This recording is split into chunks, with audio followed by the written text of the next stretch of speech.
Star metro channel বসন্ত বাহার 2024 তৃতীয় বর্ষ।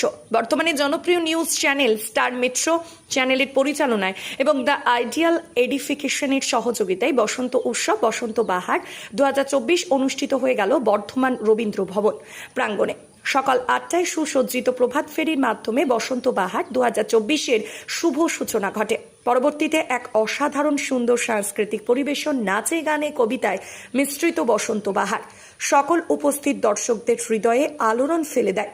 শিল্পী সৃজা দাস এবং সায়ন্তী হাজরার অনবদ্য উপস্থাপনা এবং দক্ষ সঞ্চালনায় বসন্ত বাহার আরও উজ্জ্বল এবং আকর্ষণীয় হয়ে ওঠে। এরপর সকলে আবিরে রঙে মেতে ওঠেন। সবশেষে আহারে বাহারের মাধ্যমে বসন্ত বাহার 2024-এর পরিসমাপ্তি ঘটে। করার জন্য ও আজ 3 বছর ধরে এই অনুষ্ঠান করছে বর্ধমানের বুকে।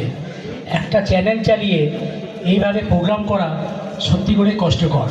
ও যে উদ্যোগ নিয়ে করছে তাদের সাধুবাদ জানায়, এবং যেহেতু নির্বাচন প্রক্রিয়া চলছে হয়তো আরও বড় করে করতে পারত, কিন্তু অনেকেই আসতে পারেনি।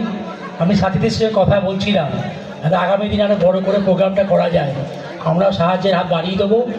প্রোগ্রাম ভালোভাবে চলুক সারাদিন। আজকে অনুষ্ঠান আছে, আমরা সেখানে যাব, তাই আর থাকতে পারছি না। মায়ের প্রোগ্রাম সারাদিন চলুক, সাফল্য কামনা করি। ধন্যবাদ। একদম নয়নদাকে এবং সমরজিৎদাকে অসংখ্য ধন্যবাদ। নয়নদা, তোমরা পাশে থেকো সারা জীবন, যেন আমরা এগিয়ে যেতে পারি। অরিনবার রায়ের রিপোর্ট, সোজা কথা নিউজ, পূর্ব বর্ধমান।